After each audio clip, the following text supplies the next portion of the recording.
बबुआ सवेरे सवेरे कहाँ जाता रहा? का बताई भौजी, कुछ मत कह। अरे का भइल बताइबो करबो? अरे सुनिए भौजी, बतावा तानी।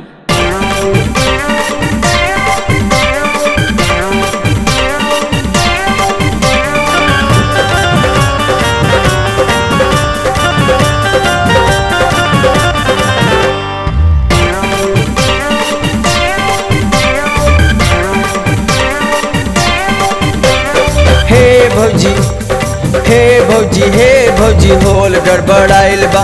हे भौजी होल गड़बड़ाइल बा। एक डीजल वाला होल गड़बड़ाइल बा। हे भौजी होल गड़बड़ाइल बा। हे भौजी होल गड़बड़ाइल बा।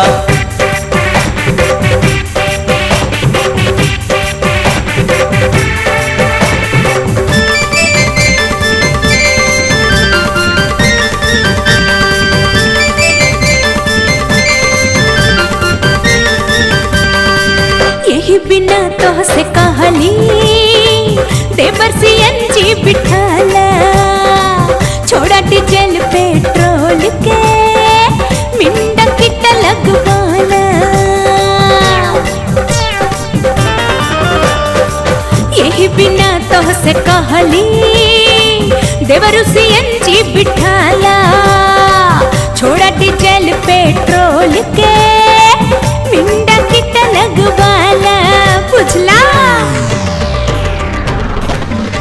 कर इतना इन्फेक्शन हो करे हाई प्रेशर, कर इतना इन्फेक्शन हो करे हाई प्रेशर, इससे दुनिया पगलाइल बा। हे भौजी होल गड़बड़ाइल बा। हे भौजी होल गड़बड़ाइल बा।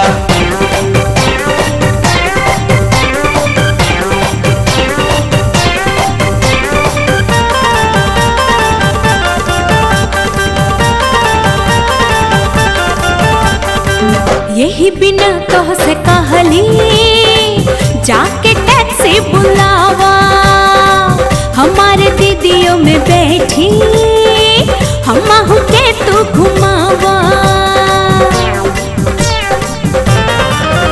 हाँ यही बिना तो से कहली जाके टैक्सी बुलावा, हमारे दीदियों में बैठी हम के तू घुमावा। टैक्सी ड्राइवर नाड़ी उन समझ बीमारी, टैक्सी ड्राइवर नाड़ी उन समझ बीमारी, जौन खातिर दीदी तोहर पगलाइल बा।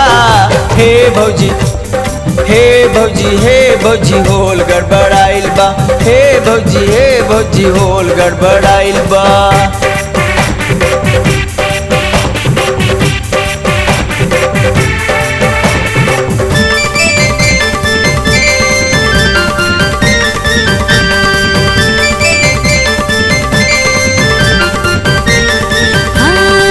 इतना करना बहाना, चला हो जाई रवाना।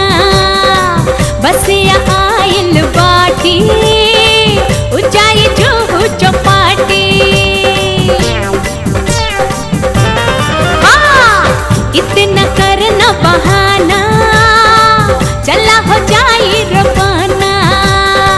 बसिया आइल बाटी उजाई जो चौपाटी। बुझला बस में इतनी बगर्दी दई है दैया ओकर मर्दी, बस में इतनी बगर्दी दई है दैया ओकर मर्द, जौन खातिर दीदी तोहर पगलाइल बा। हे भौजी होल गड़बड़ाइल बा। हे भौजी होल गड़बड़ाइल बा।